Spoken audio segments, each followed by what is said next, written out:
What's going on, everybody? It is Charlize Walker of Lisa's Business Enterprise. Here, I'm going to talk to you about updates to your resume you should consider. And I will say this, I've been doing resumes, I say over 10 years, but really I've been doing resumes for about 13 years now. So I've been a resume writer.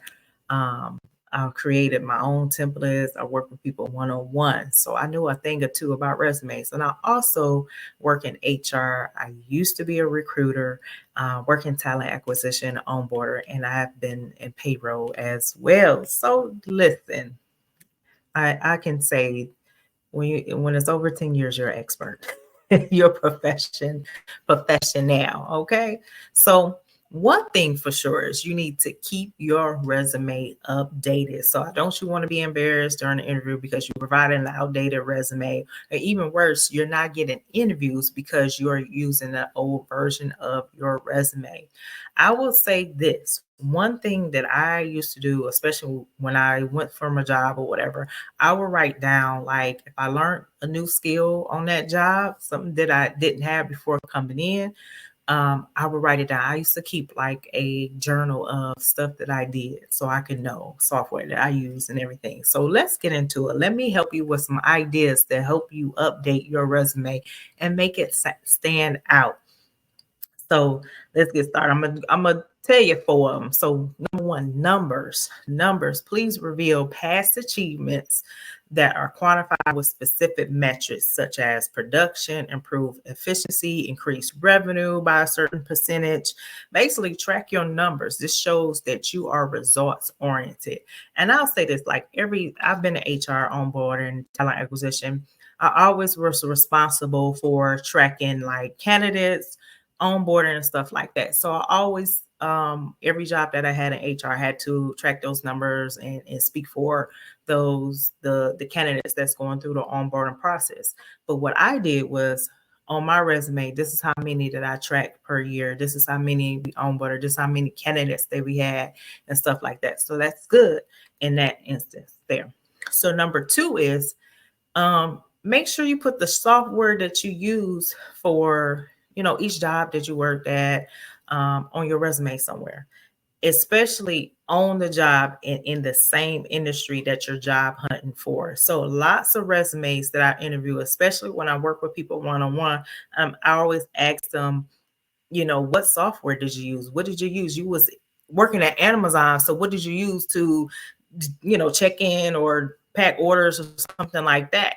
It is a specific name for that software. Just like me working in talent acquisition and HR, there were specific applicant tracking systems. So especially when I was applying for HR jobs and stuff, and they like, oh, we want somebody that used Taleo.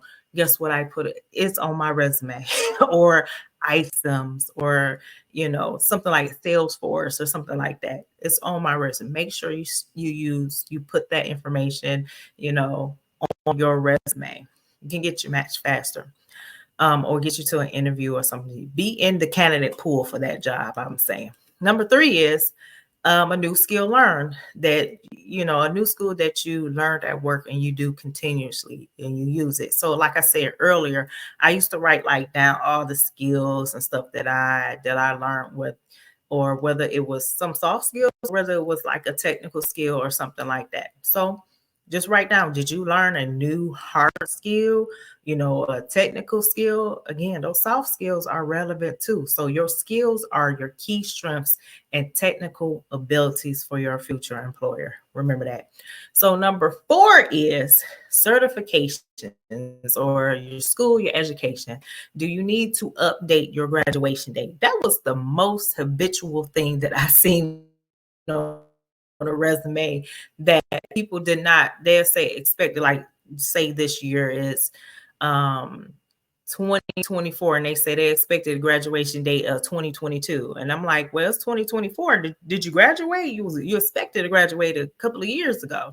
So update, adding these certifications, because a lot of times you go through processes or you work with companies, they may have paid for a certification or something like that, or you got a certificate in something. Just make sure it's relevant to the job that you're applying to. That's key.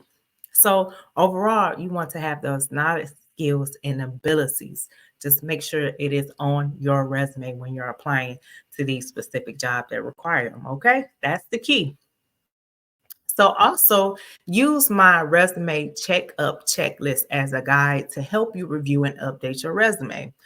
And again, remember to subscribe to my YouTube channel. Go to my website for more information on my services, e-learning, and digital downloads, such as my resume template packages. Okay, thank you for watching. Until next time.